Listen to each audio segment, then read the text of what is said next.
నమస్తే. శ్రీ పరంజ్యోతి కల్కి అద్భుతం.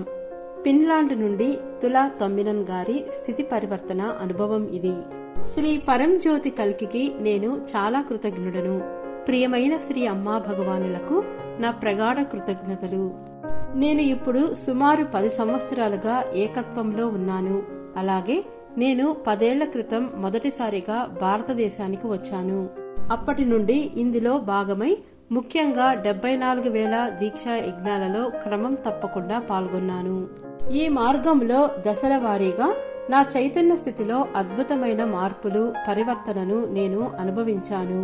ఇప్పుడు ముఖ్యంగా ఈ 74,000 దీక్షా యజ్ఞ కోర్సులు ప్రారంభమైన తర్వాత ఈ మనోహరమైన మార్పులు వేగం పుంజుకున్నాయి. నేను మొదటి నుండి వీటిలో పాల్గొంటున్నాను. కోర్సులు కూడా గొప్పగా సహాయపడే చాలా శక్తివంతమైనవని నేను గ్రహించాను. ఈ కోర్సులు 74,000 ప్రక్రియలో పాల్గొనటానికి గొప్పగా ఉపయోగపడతాయి. శరద్ ఋతువులో ఒక క్రియేట్ కోర్సులో ఒక గొప్ప అనుభూతి సహజంగా కలిగింది. ఈ ఏర్పాటు భావన కరిగిపోయి దానితో ఒక ఆత్మానుభవం, అక్కడ కోపాన్ని గాని మరి ఎటువంటి ప్రతికూల భావాలు కాని కలిగి ఉండటానికి ప్రత్యేకంగా ఒక వ్యక్తి ఎవరూ లేరు అని గ్రహించాను. ఆనంద స్థితి, కారణం లేని ఆనందం చాలా బలంగా పెరిగింది.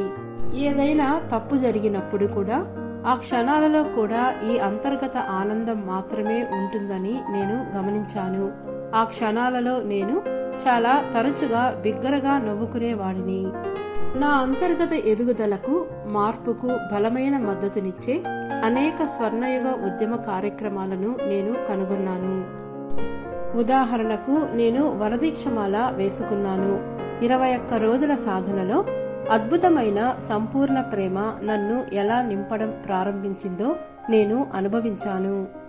ఇప్పుడు నా అంతర్గత స్థితి మరింత ఎక్కువగా కారణం లేని ప్రేమ, ఆనంద స్థితిలో ఉంటుంది. ప్రియమైన శ్రీ పరంజ్యోతి కల్కి, మీకు నా కృతజ్ఞతలు తెలియజేయడానికి పదాలు లేవు. ప్రియమైన శ్రీ పరంజ్యోతి కల్కి, మీ అవధులు లేని ప్రేమ, కరుణ ద్వారా మాత్రమే నేను నా చైతన్యంలో ఈ మార్పులను పొందాను. ఆ కారణంగా నేను ఇప్పుడు ఈ మధురమైన అంతర్గత స్థితిలో జీవించగలుగుతున్నాను. ఇక శాశ్వతంగా శ్రీ పరంజ్యోతి కల్కి సేవలో మిగిలిపోతాను. నాకు లభించిన ఈ అద్భుతమైన ప్రేమ, కరుణలకు నేను శ్రీ పరంజ్యోతి కల్కి ఎప్పటికీ కృతజ్ఞుడను.